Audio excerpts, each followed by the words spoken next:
నమస్తే, welcome to our channel. కూటమి ప్రభుత్వం అధికారంలోకి వచ్చిన తర్వాత తొలిసారిగా జరిగిన అసెంబ్లీ సమావేశాలు శాంతియుతంగా జరిగాయనే చెప్పుకోవచ్చు. మరి గత ప్రభుత్వంలో జరిగిన అసెంబ్లీ సమావేశాలు ఎలా జరిగాయి, ఇప్పుడు అసెంబ్లీ సమావేశాలు ఎలా జరిగాయి అని చర్చించడానికి మనతో పాటుగా ఉన్నారు కామన్ మ్యాన్. సార్ నమస్తే. సార్ నమస్తే అండి. సార్, గత ప్రభుత్వ హయాంలో మనం అసెంబ్లీ సమావేశాలు చూసాము. అలాగే ఇప్పుడు కూటమి ప్రభుత్వం అధికారంలోకి వచ్చిన తర్వాత తొలిసారిగా జరిగిన అసెంబ్లీ సమావేశాలను మనం చూసాము. వీటి మధ్య వ్యత్యాసం ఏంటి సార్? ఒకటి, శాసనసభ అనేది దేవాలయం లాంటిది. ఎందుకంటే అక్కడ ప్రజలు ఎన్నుకున్న శాసనసభ్యులు అక్కడ కూర్చుంటారు. మనం చూస్తే ప్రజాస్వామ్యంలో ప్రజలే దేవుళ్ళు. అలాంటి వ్యక్తులు ఎన్నుకున్న ప్రజాప్రతినిధులు శాసనసభలో కూర్చొని ప్రజా సమస్యల గురించి మాట్లాడాలి, ప్రజలకు ఉపయోగపడే శాసనాలను చేయాలి. ఆ విధంగా ఉండాలి శాసనసభలో. అర్థవంతమైన చర్చ జరగాలి. గతంలో ఈ శాసనసభ అంటే ఎలా ఉండేది? జగన్మోహన్ రెడ్డి గారు ముఖ్యమంత్రిగా ఉండేటప్పుడు 2019 నుంచి 24 వరకు ఎలా ఉండేదంటే శాసనసభ ఎక్కడ చూసినా జగన్మోహన్ రెడ్డికి డబ్బా కొట్టేవాళ్ళు. ఎక్కడ? అసెంబ్లీలోనే జగన్మోహన్ రెడ్డికి డబ్బా కొట్టేవాళ్ళు. జగన్మోహన్ రెడ్డి మెప్పు కోసం ప్రతిపక్ష నాయకుల ఇంట్లో ఆడవాళ్ళ గురించి నోటికి ఏదొస్తే అవి బూతులు మాట్లాడేవాళ్ళు. ఒకడేమో జిప్పు తీసేది, అతని పేరేదో అనిల్ అనుకుంటా, అతని నిల్లు జిప్పులు తీసి ఇట్టంది సెటైర్లు వేసేది. ఏదో సినిమా హాల్లో వేస్తారు చూడండి, అట్లా సెటైర్లు వేసేది. అంబట్టి రాంబాబు కావచ్చు, కొడాల నాని కావచ్చు, ద్వారంపూడి చంద్రశేఖర్ రెడ్డి కావచ్చు, రోజా కావచ్చు, ఇంకా చాలా మంది, పుష్పశ్రీవాణి కావచ్చు, ఇలాంటి వాళ్ళు చాలా మంది ఏంటంటే సెటైర్లు, భజన్లు ఇవి చేసే వాళ్ళు తప్పితే ఏ రోజు ప్రజా సమస్యల గురించి కానీ ప్రజలకు ఉపయోగపడే శాసనాల గురించి కానీ ఏ రోజు చర్చించలేదు ఈ వైసీపీ నేతలు. ఆ రోజు చంద్రబాబు నాయుడు గారిని ఒక మాట అన్నారు వాళ్ళు. ఆ రోజు శాసనసభలో వాళ్ళ ఇంట్లో ఆడవాళ్ళ గురించి తెస్తే ఆ రోజు చంద్రబాబు నాయుడు గారు ఒకే శపథం చేశారు. ఏమని శపథం చేశారు? ఇది కౌరవ సభ, దీన్ని గౌరవ సభగా మార్చి నేను మళ్ళీ ఈ శాసనసభకు అడుగు పెడతాను, లేకపోతే నాకు ఈ రాజకీయాలు అవసరం లేదు, మీరు చేసింది ప్రజల ముందు ఎండగడతాం, ప్రజలకు చెప్పి ప్రజల్ని చైతన్యవంతులు చేసి ఈ సభను గౌరవ సభగా మార్చి నేను వస్తానని చెప్పి ఆ రోజు చంద్రబాబు నాయుడు గారు చెప్పడం జరిగింది. ఆ రోజు నుంచి ఆయన ప్రజాక్షేత్రంలోనే ఉండి ప్రజల్ని చైతన్యవంతులు చేశారు. ఆఖరికి ప్రజలు ఇవన్నీ చూసి విరక్తి చెంది జగన్మోహన్ రెడ్డి గారి పరిపాలన పైన, జగన్మోహన్ రెడ్డిలో ఎవరైతే ఎన్నుకున్నారో వాళ్ళ ప్రజాప్రతినిధులుగా శాసనసభ్యులు, ఎంపీలు, వాళ్ళు ఏ రోజు ప్రజలకు ఉపయోగపడేటివి చేయకపోవడం కాక జగన్మోహన్ రెడ్డి మెప్పు కోసం డబ్బా కొట్టడం, బూతులు మాట్లాడటం, గౌరవ సభగా ఉండాల్సిన శాసనసభని కౌరవ సభగా మార్చినందుకు ప్రజలందరూ వాళ్ళకి ఓటు, ప్రజాస్వామ్యంలో ఓటు అనేది ఆయుధం, ఆ ఆయుధంతో వాళ్ళని ఓడించి వాళ్ళకి బుద్ధి చెప్పి గౌరవప్రదంగా ఉన్నత విద్యావంతుల్ని ఇలాంటి వాళ్ళని చట్టసభల్లో కూర్చోబెట్టారు. ఇలాంటి వాళ్ళని చట్టసభల్లో కూర్చోబెట్టిన తర్వాత ఈ రోజు చంద్రబాబు నాయుడు గారు ముఖ్యమంత్రిగా ఇక్కడ శాసనసభకు వచ్చిన తర్వాత ఈ రోజు ప్రజలు ఆ రోజు ఎవరైతే ఎగిసెగిసి పడ్డారో శాసనసభలో వాళ్ళని కనీసం ఆ గేటు కూడా తాకే అర్హత లేకుండా వాళ్ళకి బుద్ధి చెప్పారు. ప్రజాస్వామ్యంలో ఎన్నికలోనే ఒక యుద్ధంలో వాళ్ళు బుద్ధి చెప్పారు ప్రజలు.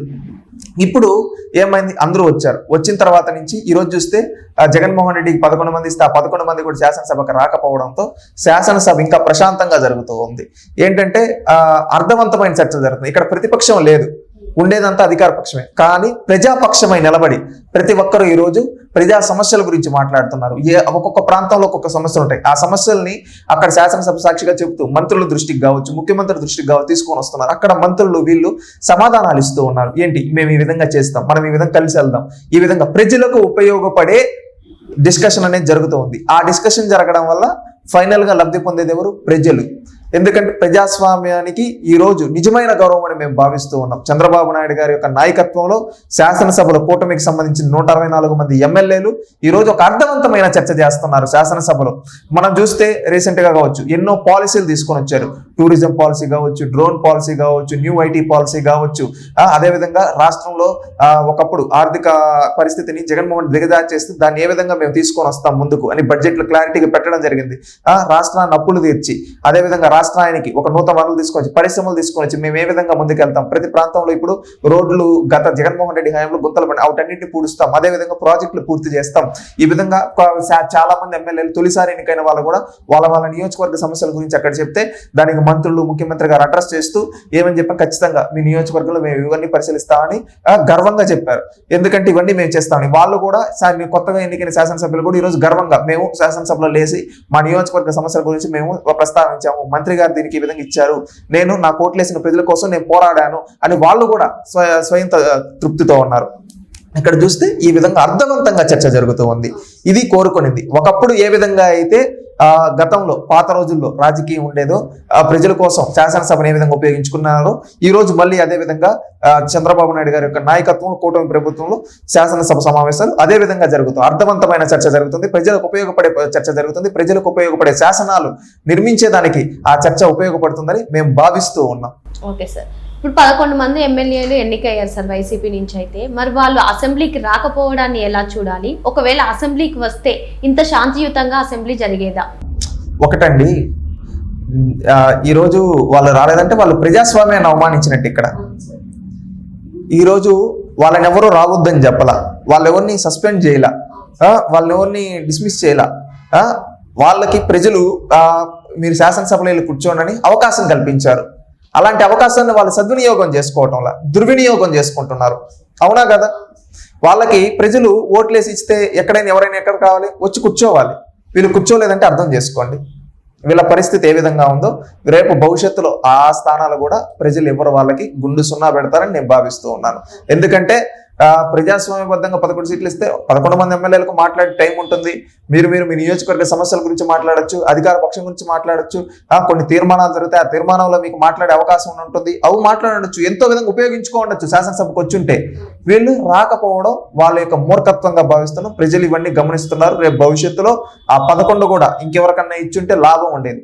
కనీసం నియోజకవర్గ సమస్యల గురించి అన్నా వచ్చి మాట్లాడేవారు. వీళ్ళకి ఇవ్వడం వల్ల ఏంటంటే ఆ 11 నియోజకవర్గాల ప్రజలు ఈ రోజు అనవసరంగా వీళ్ళని గెలిపించి తప్పు చేశాం, వీళ్ళని రేపు భవిష్యత్తులో వీళ్ళని కూడా గెలిపించాల్సిన అవసరం లేదు అని ప్రజలు డిసైడ్ అయ్యారు. ఎందుకంటే ఒక చిన్న ఉదాహరణ చెప్తానండి.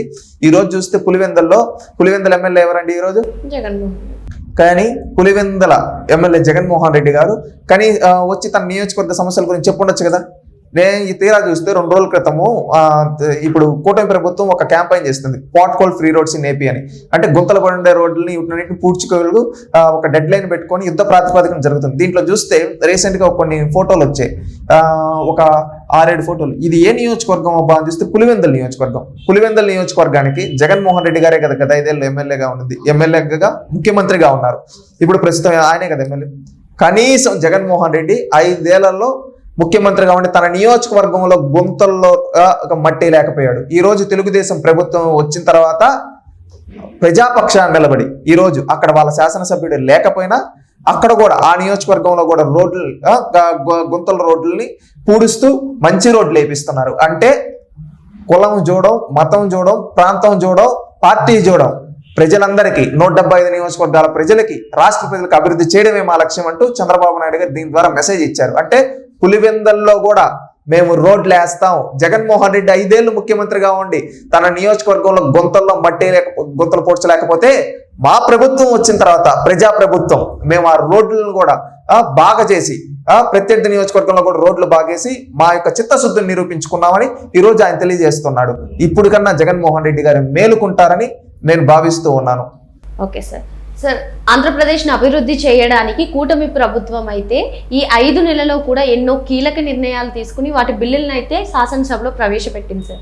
మరి ప్రతి దాన్ని కూడా ఆరోపణ చేస్తుంది వైసీపీ ప్రభుత్వం. దీన్ని ఎలా చూడాలి? మరి ఇప్పుడు నీకు 11 మంది శాసనసభ్యుల నుంచి మీ పార్టీకి శాసనసభకు పోనంటే అక్కడ వచ్చి మాట్లాడాలి. ఇక్కడ వాళ్ళకు ఒక మీడియా ఛానల్ ఉంది, సాక్షి. ఆ సాక్షి ఛానల్లో వాళ్ళు రాసుకొని వాళ్ళ డబ్బా కొట్టుకుంటే ఎవరు నమ్ముతారండి? మీరు చెప్పండి.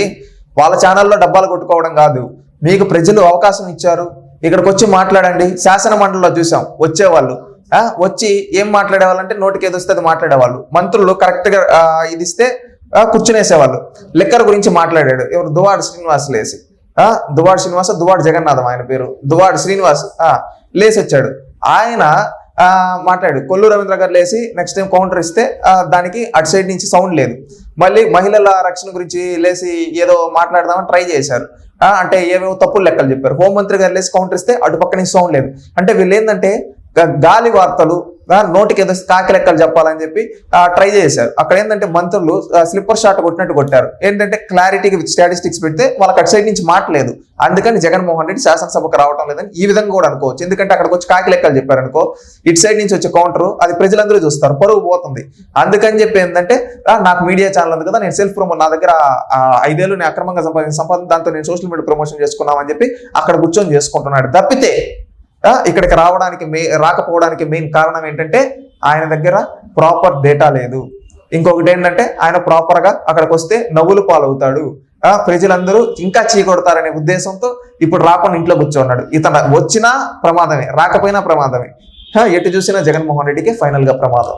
ఓకే సార్, ఇప్పుడు 11 మంది ఎమ్మెల్యేలు ఉన్న వైసీపీ వాళ్ళు అసెంబ్లీకి అయితే రావడం లేదు. కేవలం 4 ఎంపీలతో పార్లమెంట్కి వెళ్ళి ఇక్కడ పోలవరం గురించి అయితేనేవండి, ఇంకా ఏవైనా విషయాలు పోలవరంలో మనము చర్చించాలి అంటున్నారు. దీన్ని మనం ఏ విధంగా చూడాలి? నాయనా, నేను ఒకటి చెప్పదలుచుకున్నాను. 5 ఏళ్ళు మీరే కదా ప్రభుత్వంలో ఉన్నింది.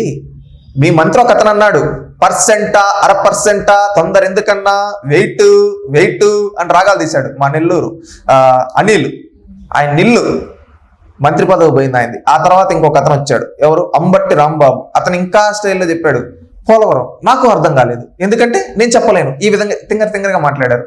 5 ఏళ్ళు అలాంటి ఆ సబ్జెక్ట్ లేని మంత్రులను పెట్టి కనీసం ప్రాజెక్టు గురించి పట్టించుకోకుండా మీ నాయకుడు మీరు ఈ రోజు అధికారం పోయే తలకి ఇప్పుడు గుర్తుకొచ్చింది ఆ పోలం అని రాష్ట్ర ప్రజలు అడుగుతూ ఉన్నారు వాళ్ళని. 5 ఏళ్ళు మీరే కదా అధికారంలో ఉన్నింది, పూర్తి చేసేసారు. 2021 అన్నారు, 22, 23, 24, 3 ఏళ్ళు ఉంది కదా, ఎందుకు చేయలేకపోయారు? ఇప్పుడు వచ్చంటే మళ్ళీ దానికి కూడా చంద్రబాబు నాయుడు కారణం అంటారు. అది వీళ్ళ చరిత్ర. చూడండి, ఇలాంటి ఉన్నారు వీళ్ళు. ప్రజలు అన్ని గమనిస్తున్నారు. ఎందుకంటే వీళ్ళు ఆడేం పీకేదేం లేదు, జస్ట్ ఏంటంటే చెప్పాలి కాబట్టి ఏదో సోషల్ మీడియా సెల్ఫ్ ప్రమోషన్స్ ఉండాలి కదా, అందుకోసం ఎక్కువ ఏంటంటే డబ్బా మాటలు తప్పితే వాళ్ళ చేతుల్లో ఏం చేయలేరు. ఎందుకంటే మీకు చేతుల్లో ఉంటే 5 ఏళ్ళలో పూర్తి చేసి ఉండొచ్చు కదా. అది వాళ్ళని ఎవరు పట్టించుకునే పరిస్థితుల్లో లేరు, వాళ్ళ గాలి మాటలు నమ్మే ప్రసక్తులు లేరు. ఖచ్చితంగా కూటమి ప్రభుత్వం ప్రజల అభివృద్ధికి కట్టుబడింది. ప్రజలని ప్రతి ఒక్క ప్రాంతాన్ని ప్రతి ఒక్క ఊరిని అభివృద్ధి చేయడం కోసం కూటమి ప్రభుత్వం పనిచేస్తుంది. కులాలకు అతీతంగా, మతాలకు అతీతంగా, ప్రాంతాలకు అతీతంగా ఆంధ్రప్రదేశ్ రాష్ట్ర అభివృద్ధి కోసం తెలుగుదేశం కూటమి ప్రభుత్వం అనేది పనిచేస్తుంది. రాష్ట్రంలో ఉండే ప్రతి ఇరిగేషన్ ప్రాజెక్ట్ని కంప్లీట్ చేయడం, ప్రతి ఎకరాకు నీళ్లు అందించడమే లక్ష్యం. ప్రతి కుటుంబం నుంచి ఒక ఆంటర్‌ప్రెన్యూర్ ని తయారు చేయడం, అదేవిధంగా ప్రతి ఒక్కరికి ఉపాధి ఉద్యోగ అవకాశాలు చూపించి రాష్ట్రాన్ని ఒక ఆర్థిక శక్తిగా ప్రపంచాన్ని శాసించే విధంగా తయారు చేయడం కోసం ఈ కూటమి ప్రభుత్వం పనిచేస్తుంది. ఎక్కడ కానీ కూటమి ప్రభుత్వం కులం చూడదు, మతం చూడదు, ప్రాంతం చూడదు, అన్ని ప్రాంతాలని అభివృద్ధి చేస్తుంది. అదేవిధంగా ఈ రాష్ట్ర అభివృద్ధి కోసం కూటమి ప్రభుత్వం కట్టుబడింది. చంద్రబాబు నాయుడు గారు, నారా లోకేష్ గారు, పవన్ కళ్యాణ్ గారు, అదేవిధంగా నరేంద్ర మోడీ గారు అందరూ కలిసి ఈ రాష్ట్రాన్ని అభివృద్ధి చేస్తారని మేము భావిస్తూ ఉన్నాం. ఒకప్పుడు అసెంబ్లీ సమావేశాలు ఎలా జరిగాయి, ఇప్పుడు అసెంబ్లీ సమావేశాలు ఎలా జరిగాయి ప్రతి ఒక్కరు గమనిస్తున్నారు అంటున్నారు మనతో ఉన్న కామన్ మ్యాన్. సార్ నమస్తే సార్.